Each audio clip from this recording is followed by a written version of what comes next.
తనపై అలాగే తన కుటుంబ సభ్యులపై ఆరోపణలు చేసే ముందు వైసీపీ నాయకులు ఆధారాలతో ముందుకు రావాలని, మట్కా, అక్రమ ఇసుక రవాణా, క్రికెట్ బెట్టింగ్, గ్యాంబ్లింగ్ స్థావరాలపై ఉక్కుపాదం మోపమని తానే స్వయంగా పోలీసులను కోరినట్లు ఎమ్మెల్యే నంద్యాల వరదరాజులరెడ్డి వెల్లడించారు.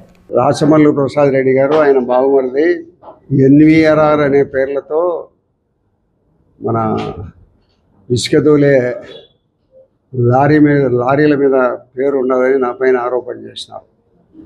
అది నంద్యాల వరదరాజులరెడ్డి అనే దాని కింద వస్తుంది.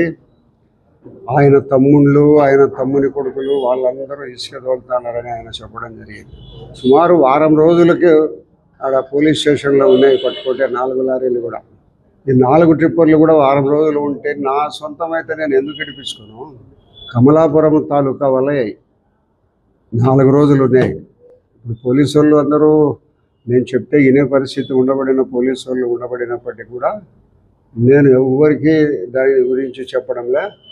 ఎవరు ఇసుక, క్రికెట్ బెట్టింగ్, మట్కా, గుట్కా ఎవరుని తప్పు చేసినా కూడా క్షమించే ప్రసక్తి లేదు.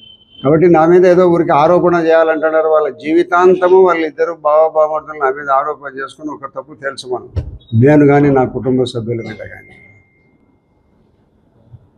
గుట్కా మట్కా బంగారెడ్డి ఉన్నాడే, ఆయన ఏదో తన వాళ్ళ బావ ఎమ్మెల్యేగా ఉన్న కాలంలో అంతా కూడా ఎన్నో రకాలైన దుర్మార్గపు సంపాదన సంపాదించినాడు.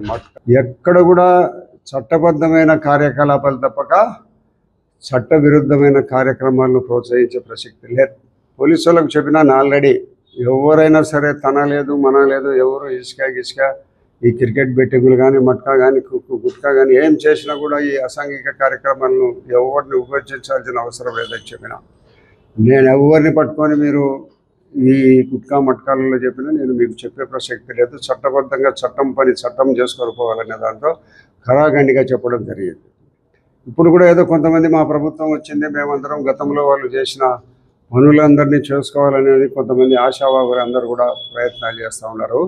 ఎక్కడ కూడా చట్టబద్ధమైన వ్యాపారాలు, చట్టబద్ధమైన పరిస్థితుల్లో ఉండబడిన పనులు చేసుకోవాలి. కానీ ఏదో మనది ప్రభుత్వం అధికారం లేకొచ్చింది మేము కూడా ఏదో చేసుకోవాలని ఆశపడడం అనేది కరెక్ట్ కాదు. వాళ్ళు తప్పుల మీద తప్పులు చేసుకుంటూ రోజుకో తప్పు చేసుకుంటూ వాళ్ళు 11 సీట్లకు పరిస్థితి వచ్చింది. 151 సీట్లు 2019 ఎన్నికల్లో వచ్చిన వాళ్ళకు 11 సీట్ల పరిస్థితికి వాళ్ళు వచ్చినారు. మనము తప్పులు చేసేటువంటి పరిస్థితి రావాలని మన ఎవ్వరు కూడా తెలుగుదేశం పార్టీ కార్యకర్తలు కానీ నాయకులు కానీ దయచేసి ఎవరు కోరుకోకూడదు. వాళ్ళు తప్పులు చేసి 11 సీట్లకు వచ్చినారు. మనం కూడా తప్పులు చేస్తే మనకు అదే పరిస్థితి వస్తుంది. రాజకీయాన్నైనా వదులుకుంటా కానీ ఒకరితో చెప్పించుకునే పరిస్థితిలో నేను లేను. దయచేసి బంగారెడ్డి, నువ్వు నీ జీవితాంతము నా మీద ఒక తప్పును తేల్చుకో. నువ్వు ఏదో నా మీద ఆరోపణలు చేయాలని చేస్తాడు అంతే. ఎస్పీ నిజాయితీపరుడైన ఎస్పీ గారు వచ్చినారు. ఇప్పుడు పొద్దుటూరులో పోలీసులందరూ కూడా నిజాయితీగానే వ్యవహరించమని చెప్తాము. ఎక్కడ కూడా అవినీతికి ఆస్కారం లేకుండా మట్కా, కుట్కా, గుట్కా బెట్టింగ్ ఏ దాంట్కి ఇసుక ఇటన్నీ ఏం లేకుండా చేయాలని చెప్తాము. దయచేసి అసాంఘిక కార్యక్రమాలు అన్నీ కూడా వదిలిపెట్టుకొని న్యాయబద్ధమైన సంపాదనలకు అలవాటు పడండి. ఇది శాశ్వతం కాదు. ఈ బంగారెడ్డి, ఈ ప్రసాద్ రెడ్డి అందరూ కలిసి నేను బ్రతికినంత కాలము నా మీద ఒక తప్పు తెలుసుకున్నాడు. ఇంకొక 20 సంవత్సరాలు నేను ఎంతకాలం బతుకుతానో నాకు తెలియదు. నేను గతంలో 1985లో నేను ఎమ్మెల్యే అయినప్పటి నుంచి ఇప్పటి వరకు ఇంకా ఒక 4 ఏళ్ల సమయం ఉంది.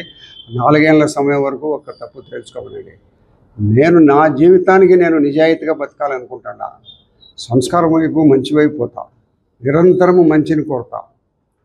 లాస్ట్ వరకు మంచిని కోరుతానే తప్పక ఏదో చిన్న దాంట్లకు, తప్పుడు దాంట్లకు ఎప్పుడు కూడా తలొగ్గే ప్రసక్తి లేదు. నీవు నా మీద కావాలని ఆరోపణలు ఎన్ని చేసినప్పటికీ కూడా ప్రజలు ఎవరు నమ్మే పరిస్థితి లేరు. నువ్వు ఒక 5 ఏళ్ళు నువ్వు కూడా నా దగ్గర ఉన్నావు, నీ బావ నా దగ్గర ఉన్నాడు. నా దగ్గర ఒక 20 ఏళ్ళు పనిచేశారు మీరు. నా 20 ఏళ్ళు పనిచేసిన కాలంలో ఎప్పుడన్నా నాకు డబ్బులు ఇచ్చినారా మీరు? ఎప్పుడైనా అసాంఘిక కార్యక్రమాలు మీ తప్పులు నేను అక్కడ కాపాడుతూ వచ్చిన. మీరు చేసిన ఎన్నో తప్పులు, కాళ్ళు రెగ్గొట్టడం, చేతులు రెగ్గొట్టడము, ఎవరినైనా చేసిన తప్పులు జైల్లో పడితే మిమ్మల్ని కాపాడుతూ వచ్చిన. ఏ అసాంఘిక కార్యక్రమాలు ప్రొద్దుటూరులో జరగకూడదనే ఒకటే ఆదేశాలు ఇచ్చేసినాం పోలీసు వాళ్ళకు. ఎవరైనా సరే తన లేదు మన లేదు, చట్టం తన పని తాను చేసుకోవే పరిలో పూర్తి విధులు నిర్వహించండి, ఎటువంటి అవినీతికి ఆస్కారాలు లేకుండా విధులు నిర్వహించండి అని చెప్తాము. ఒక మంచి ప్రొద్దుటూరు, ఎక్కడ కూడా బర్కిట్ కుట్కా బెట్టింగ్ ఇసుపెటాకులు మట్కాకు ఇసుకకు ఎక్కడ కూడా అవకాశం లేని ప్రొద్దుటూరు మన పరిపాలన ఉండాలనేది నా సిద్ధాంతము. దానిని చివరి వరకు కొనసాగిస్తాం. మా శ్రేణులకు కూడా ఒక హెచ్చరిక రవి, దయచేసి అందరూ కూడా న్యాయబద్ధమైందంటే పోండి. మన ప్రభుత్వం వచ్చింది, వాళ్ళు ఏదో చేసుకున్నారు, మనం చేసుకోవాలనుకోవడం అనేది కరెక్ట్ కాదు. వాళ్ళు చేసుకొని 11 సీట్లకు వచ్చినారు. దయచేసి మనం అటువంటి పరిస్థితి కావాలని కోరుకోకూడదు. మనము స్వచ్ఛమైన మన ప్రొద్దుటూరులో న్యాయబద్ధమైన పరిపాలన, ధర్మబద్ధంగా ఉండే పరిపాలన ఉండాలని నేను కోరుకుంటున్నాను.